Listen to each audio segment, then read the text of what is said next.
నమస్తే. తెలంగాణలో ఉన్నటువంటి ఆర్టీసీ కార్మికులను ఆర్టీసీని మొత్తాన్ని కూడా ప్రభుత్వంలో విలీనం చేస్తున్నామని అయితే ఇప్పటికే ప్రకటించడం జరిగింది. కానీ ఒక్క అడుగు కూడా ఆ రకంగా అయితే అడుగులు పడట్లేదు అంటున్నారు ఉద్యమకారులు. ఆనాడు నుంచి ఏదైతే ఆర్టీసీ కార్మికుల కోసం పోరాడుతున్నారో వారందరూ కూడా. మనతో పాటుగా ఆర్టీసీ జేఏసీ కన్వీనర్ లాలయ్య ఉన్నారు. సార్, అసలు మీ ఆర్టీసీ విలీన ప్రక్రియ ఎక్కడ దానికి వచ్చింది? ఏమైనా అడుగులు ముందరికి పడ్డాయి అనుకోవచ్చు ప్రభుత్వం తరపు నుంచి? అయితే మమ్మల్ని ఏదైతే ప్రభుత్వంలో కలుపుతామని ఆర్టీసీ ఉద్యోగులందరూ కూడా గత కార్మిక సంఘాల నాయకులు ఏదైతే పిలుపునిచ్చారు, ఆ గవర్నర్ భవన్ ముట్టడికి పెద్ద ఎత్తున డిపోల నుంచి ఉద్యోగులందరూ కూడా గవర్నర్ భవన్ ముట్టడికి పాల్పడ్డప్పటికీ ప్రభుత్వ విలీన ప్రక్రియని అధికారులంతా కూడా, మా ఉన్నతాధికారులంతా కూడా ప్రక్రియని మొత్తం పూర్తి చేశారు. పూర్తి చేసినాక లాస్ట్కు అనేక రాష్ట్రాల నుంచి మా అధికారులు సమాచారాన్ని సేకరించిన తర్వాత ఆంధ్రప్రదేశ్లో కూడా ప్రభుత్వంలో విలీనం చేసిన ప్రక్రియని కూడా సేకరించారు మా ఉన్నతాధికారులు.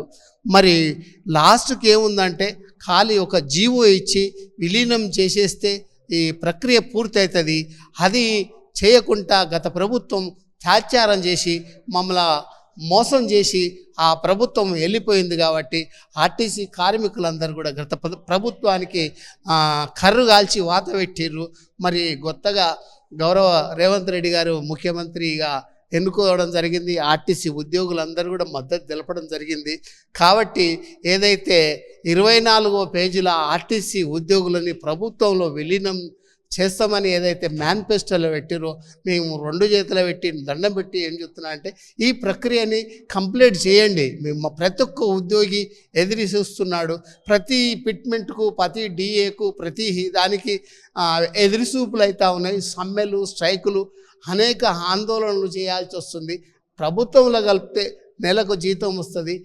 ఫిట్మెంట్ ప్రభుత్వ ఉద్యోగులకు వచ్చినప్పుడు మాకు కూడా ఆటోమేటిక్గా వస్తుందన్న ఉద్దేశంతో కాదు, ప్రభుత్వంలో కలిసి మేమేదో పెద్దగా ఇదాం. కానీ పని విధానం మాకు పని భారం కూడా పెరిగిపోయింది. కాబట్టి ఆ మహాలక్ష్మి పథకాన్ని మా ఆర్టీసీ ఉద్యోగులు తమ భుజస్కంధాల మీద వేసుకొని ఇక్కడ కూడా ఇంత ఇబ్బంది లేకుండా, మా ఉద్యోగులకు ఇబ్బంది జరిగినప్పటికి కూడా ఈ మంచి పేరు రావాలి, మనకు ప్రభుత్వానికి మంచి ఉండాలని, గౌరవ రేవంత్ రెడ్డి సార్కు మంచి ముఖ్యమంత్రి పేరు రావాలని, గౌరవ మంత్రులందరికీ కూడా మంచి పేరు రావాలని, కాంగ్రెస్ పార్టీకి గౌరవ సోనియా మేడం కూడా మేము రాహుల్ గాంధీ సార్ కూడా ఏం చెప్తున్నాం అంటే మీ నోట్లకెళ్ళి వచ్చిన మాట, మీరు చెప్పిన మాటని అది హామీని అతి తొందరలో నెరవేరుస్తారని 2 చేతులు ఇచ్చి ఆర్టీసీ ఉద్యోగుల తరఫు నుంచి, ఉద్యమకారుల తరఫు నుంచి నేను వారికి అందరికీ నమస్కారం తెలియజేస్తున్నాం.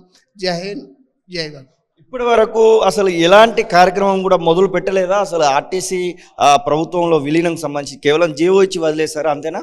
జీవో ఇవ్వలేదు. జీవో ఇస్తే మేము కలిసినట్టే.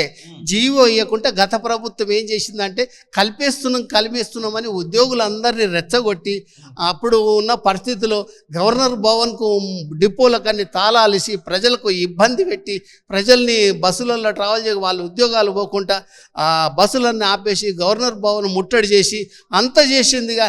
అంత అయిపోయిన తర్వాత మా అధికారులు కూడా అప్పుడు ప్రభుత్వానికి పూర్తిగా సహకరించి ఆ మొత్తం ప్రక్రియ మొత్తం కంప్లీట్ చేసినాక ఒక్క జీవో మాత్రమే ఇవ్వాలి.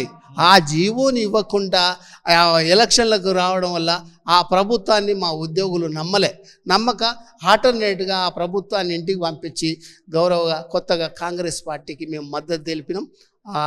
మల్లికార్జున ఖార్గే గారికి కానీ, మాణిక్యరావు ఠాక్రే కానీ మేము కలిసినాం. వాళ్లకు వినతి పత్రాలు ఇచ్చినాం. వాళ్ళు అదే వినతి పత్రం మేము ఇచ్చిన వినతి ప్రకారంగా వాళ్ళు మేనిఫెస్టోలో పెట్టారు. కాబట్టి ఆ మేనిఫెస్టోలో పెట్టిన దాన్ని పూర్తి చేయాలని విజ్ఞప్తి చేస్తున్నాం. ఇలా లేట్ చేస్తే, ఇట్లనే తాస్తారని చేస్తే ఆర్టీసీ కార్మికులు ఏమైనా ధర్నాలకు లేకపోతే పెన్ డౌన్ చేయడానికి ఏమైనా పూనుకోబోతా ఉన్నారా? అది మనం ఇంకా ఆర్టీసీ జేఏసీలో కూర్చున్న తర్వాత పునరాలోచన చేసి దాని ప్రక్రియని ముందుకు తీసుకుపోవాలని మేము ఆలోచనలో ఉన్నది. కానీ అంత దూరం ఈ ప్రభుత్వం పోనీయదని అతి తొందరలో రేపు దసరా పండుగ లోపల పూర్తి చేస్తుందని ఆశపడుతున్నాం. నమస్కారం కూడా తెలుపుతాము.